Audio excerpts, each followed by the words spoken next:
Assalamualaikum warahmatullahi wabarakatuh. Selamat pagi semuanya. Bagaimana kabar kalian hari ini? Sehat semuanya ya? Alhamdulillah baik. Untuk membuka pertemuan hari ini, alangkah baiknya kita berdoa. Doa mulai. Bismillahirrahmanirrahim. Baik, masih tetap semangat ya. Kalau ibu bilang semangat pagi, jawabnya pagi, pagi, pagi, luar biasa. Bisa diulangi? Semangat pagi, pagi, pagi, pagi, luar biasa. Baik, sebelum menginjak materi pembelajaran 6 atau melanjutkan pertemuan yang minggu lalu, alangkah baiknya ibu absen terlebih dahulu ya. Maaf. Yang pertama, Al hadir, Akila hadir, Ayogi hadir, Imelsa hadir semua ya anak ibu. Oke, ibu share layar terlebih dahulu.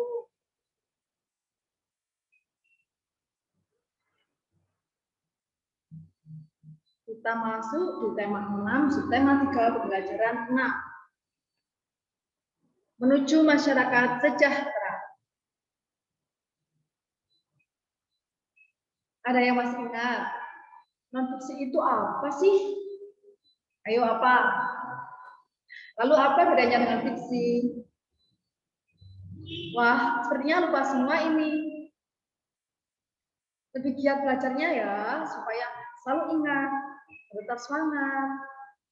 Oke, langsung saja. Ayo membaca.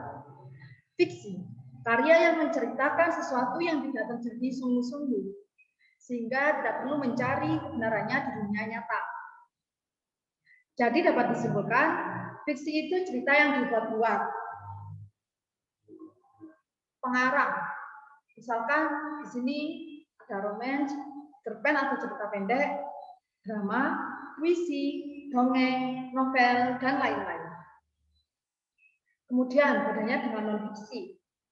Karya sastra yang ditulis berdasarkan kajian keilmuan dan pengalaman, gitu ya. Poinnya. Jadi non-fiksi ini lebih nyata, lebih sungguhan. Penulis di sini misalkan maksud dari penulis ini orang yang mengarang ceritanya. Kalau di sini pengarang yang difiksi, kalau di non-fiksi ini ditulis penulis. Gitu. Jadi ada esai, artikel, biografi, katalog, tutorial, ensiklopedia, kamus, dan lain-lain. Sampai sini paham semuanya ya? Baik. Pembagian non-fiksi ada dua, yaitu non-fiksi murni dan non-fiksi kreatif. Di non-fiksi murni, disusun atau dibuat dengan penggambaran yang benar-benar otentik. Artinya, dalam pengembangan atau pembuatan non-fiksi murni, penulis menyertakan bukti berupa data-data yang dapat dipertanggungjawabkan. Berikutnya non-fiksi kreatif, juga menyertakan bukti berupa data-data asli atau real, namun kemudian dikembangkan menjadi sebuah karangan imajinatif. Jadi ini lebih mengarang, ditambahi seperti imajinasi kita atau dari pikiran kita. Beberapa contoh non-fiksi kreatif seperti puisi, novel, maupun prosa. Ayo pelatih. Perhatikan dua teks non-fiksi tersebut, kemudian bandingkan. Nah, kita baca bersama-sama ya. Penemuan mobil. Penemuan mobil diawali dengan usaha seseorang yang berasal dari Austria yang bernama S. Marcus pada tahun 1875 yang bermaksud ingin menghasilkan mesin gas yang pertama. Sebelumnya, ide dan pengembangan dari mesin gas sudah dilakukan oleh seseorang sebelum Marcus. Meskipun begitu, Markuslah orang pertama yang mengumpulkan serta menghubungkan mesin gas pada kendaraan, sehingga membuat kendaraan tersebut mampu berjalan sendiri tanpa harus memanfaatkan tenaga kuda. Hebat ya. Kita harus mencontoh dari sikap S. Markus tersebut karena dia sangat kreatif. Sejak saat itu, kendaraan tersebut terkenal sebagai mobil. 30 tahun setelah itu, ketika sudah banyak berbagai macam kontribusi, serta beragam pengembangan yang sudah membantu di dalam memperbaiki mobil, membuat bentuk mobil mengalami perbaikan bentuk. Bentuk mobil lama-kelamaan semakin baik, serta semakin menunjang kenyamanan dan keamanan. Kemudian bentuk mobil yang sudah memperoleh hak paten ini adalah hak tetap yang telah ditetapkan atau yang telah disahkan, adalah bentuk mobil dari Amerika Serikat. Negara tersebut memiliki hak paten pada tahun 1911. Anak-anak ibu ini mungkin belum lahir ya. Sama ibu juga. Dari sinilah bentuk mobil sudah semakin mengalami perkembangan dan kendaraan tersebut sekarang sudah menjadi salah satu kendaraan yang sangat penting dalam kehidupan manusia. Kemudian teks non-fiksi yang kedua yaitu anugerah terindah. Seperti judul lagu. Siapa sih yang tidak ingin punya anak lengkap, laki-laki dan perempuan? Semua pasangan pasti menginginkannya, termasuk aku. Saat kehamilan pertama, mungkin jenis kelamin bukan hal yang penting. Begitu juga saat kehamilan kedua. Namun, di kehamilan ketiga, ternyata orang-orang terdekat banyak yang memberikan perhatian dan aku menganggapnya sebagai tanda cinta. Sebelumnya, aku mengira hanya akan punya 2 anak saja sesuai program pemerintah. Namun, ternyata Allah berkehendak lain. Pasca operasi usus buntu atau nama lainnya appendix kronis, aku sama sekali tidak bisa bangun. Kepala terasa berat dan aku mengalami mual dan yang parah. Kondisiku begitu lemah hingga aku sempat berpikir ada yang salah dengan operasiku. Aku tidak bisa minum obat apapun, termasuk antibiotik. Namun, ternyata bayiku penyebabnya. Dia menolak semua jenis obat yang membahayakan dirinya. Sungguh, Allah Maha Besar. Aku hamil anak ketiga. Begitu mengetahui aku hamil, sangat wajar jika aku dan orang-orang mengharapkan anak perempuan. Sebab sebelumnya, aku sudah memiliki 2 anak laki-laki. Pasti akan sangat menyenangkan karena punya warna baru dalam mengasuh anak. Namun aku sadar, Allah telah mengatur semuanya, termasuk jenis kelamin anakku kelak. Menurut salah satu media daring yang kubaca, secara medis, jenis kelamin anak memang bisa direncanakan melalui pola makan dan mematuhi fase berhubungan seks sesuai masa subur atau perhitungan kalender. Sudah ya, ini kelanjutannya. Kita hanya mengambil sedikit cerita. Nah, kemudian silahkan kalian bandingkan di antara 2 teks non-fiksi yang kita baca bersama tadi. Kira-kira apa ya? Ibu tunggu. Sudah? Masih bingung? Oke, Ibu bantu. Penemuan mobil dan anugerah ini. Di penemuan mobil ini, lebih seseorang itu kreatif atau yang namanya S. Markus itu berpikir akan menghasilkan mesin gas.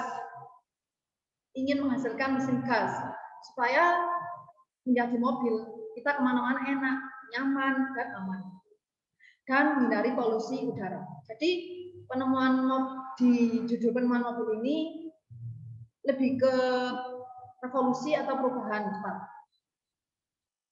Seperti itu, mengikuti perkembangan zaman modern seperti saat ini. Jadi ceritanya ini sangat inspiratif ya. Semoga nanti murid-murid Ibu bisa memiliki mobil semua. Amin. Nah, yang kedua, beda lagi. Ini ceritanya sedih sekali. Awalnya sedih. Karena dia rasa atau si wanita rasa itu, dia hamil cuma 2 hormat lagi. Tanpa disadari atau diketahui, lahirlah anak ketiga perempuan. Sungguh memang kuasa Allah. Allah begitu baik ya kita.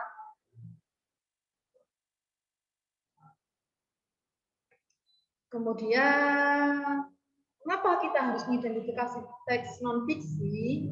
Kira-kira mengapa ya? Kenapa sih Bu kita kok harus membaca teks non-fiksi? Kenapa kok harus banyak? Nah, ini alasannya.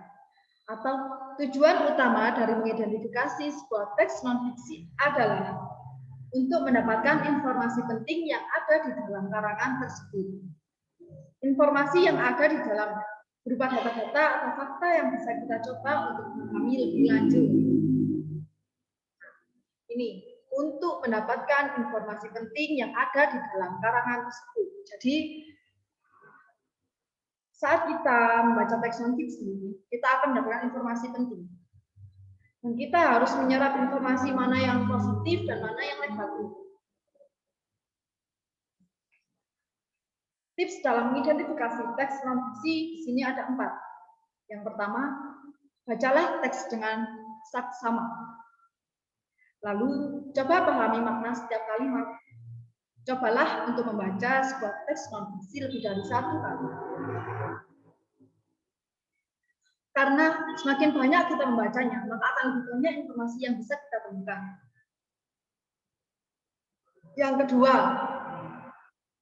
mencari kalimat utama akan sangat membantu dalam proses mengidentifikasi teks non-fiksi. Yang ketiga, tentukan ide pokok dengan menggunakan kata kunci.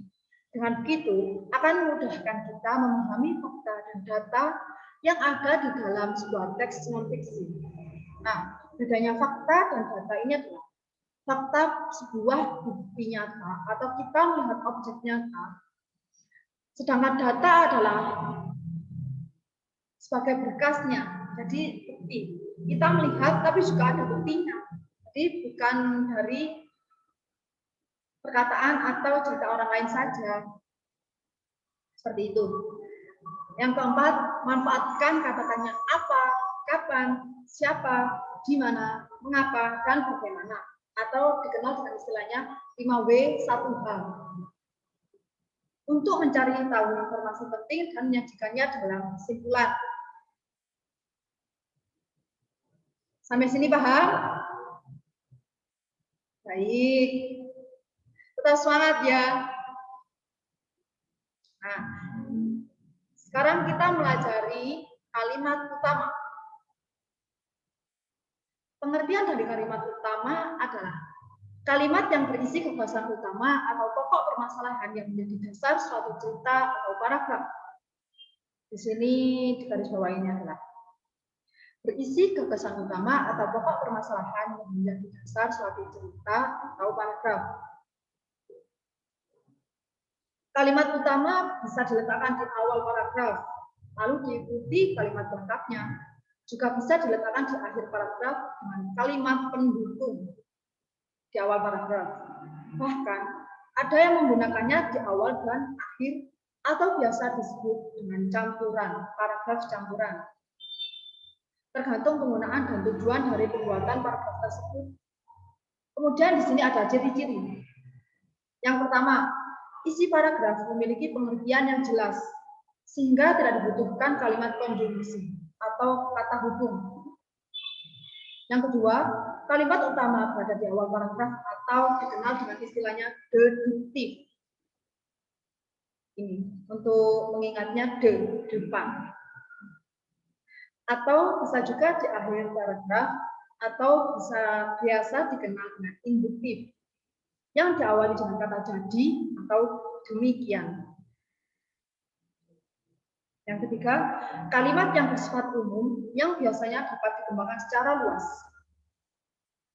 Nah, Itu tadi kita membahas kalimat utama yang berisi di depan paragraf atau bisa di akhir paragraf, juga bisa di antara keduanya atau bisa disebut dengan paragraf campuran tadi.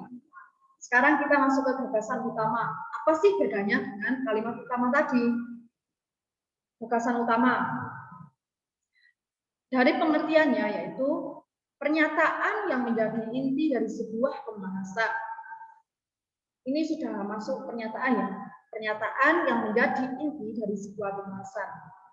Atau dengan bahasa lain, gagasan utama adalah gagasan yang menjadi dasar pengembangan sebuah paragraf. Kemudian di sini ada ciri-ciri. Yang pertama, gagasan utama biasanya terletak pada kalimat utama yang biasanya terletak di awal dan akhir paragraf. Namun ada pula paragraf yang gagasan utamanya berada di awal dan akhir sekaligus. Kemudian yang kedua ada gagasan utama ini terkadang tidak tertulis langsung di dalam suatu kalimat, namun tersirat dari kalimat utama suatu paragraf.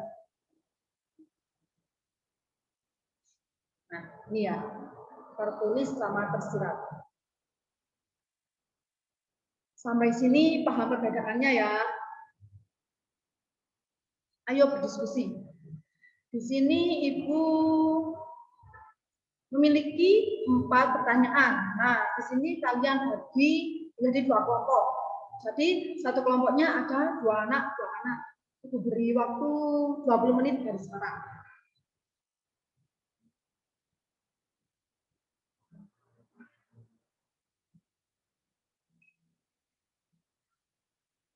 Apakah sudah?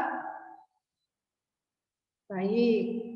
Ayo kita cari bersama-sama ya. Sebutkan kalimat utama pada paragraf teks non-fiksi penemuan mobil. Nah, kita cari.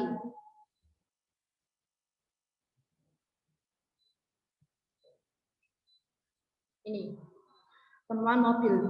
Kalimat utamanya yang ini. Penemuan mobil diawali dengan usaha seseorang yang berasal dari Austria yang bernama S. Markus. Ini kalimat utamanya. Atau bisa dilihat. Nih. Saat Ibu beri tanda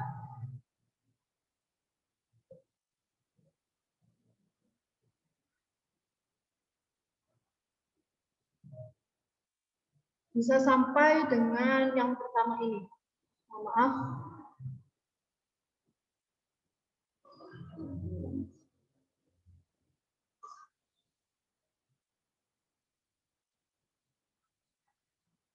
Google ya. Nah, ini. Kemudian di pertanyaan kedua tadi, sebutkan kalimat utama pada paragraf teks non-fiksi anugerah terindah.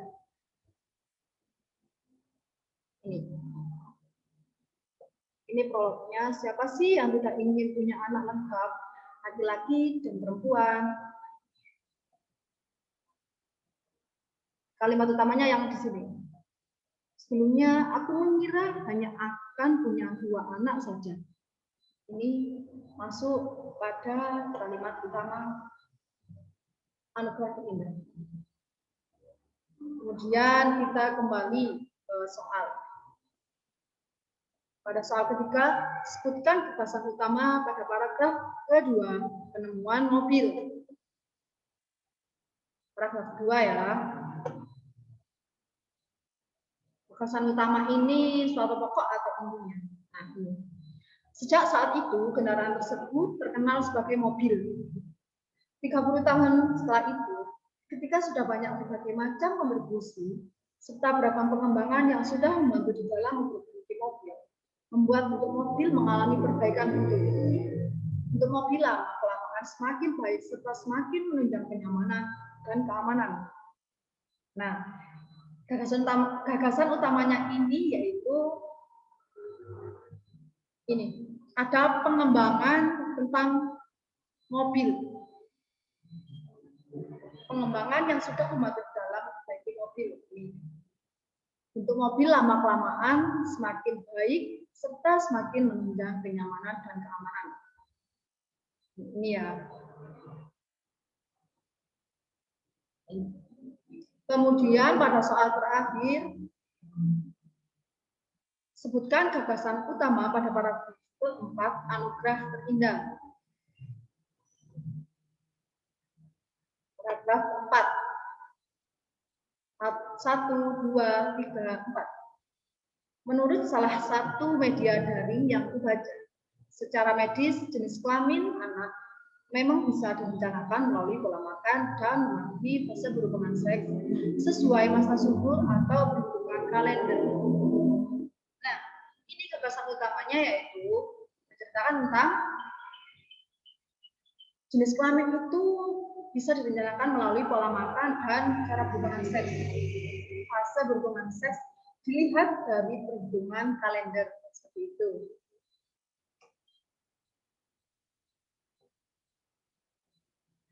Sudah capek apa enggak? Semangat pagi, pagi luar biasa. Tangannya dilemaskan. Nah, ini ada pekerjaan rumah. Ayo berkreasi. Buatlah peta pikiran atau mind mapping mengenai teks non-fiksi dan gagasan utama dalam teks non-fiksi. Selamat belajar, semoga sukses. Dapat dipahami ya anak-anak?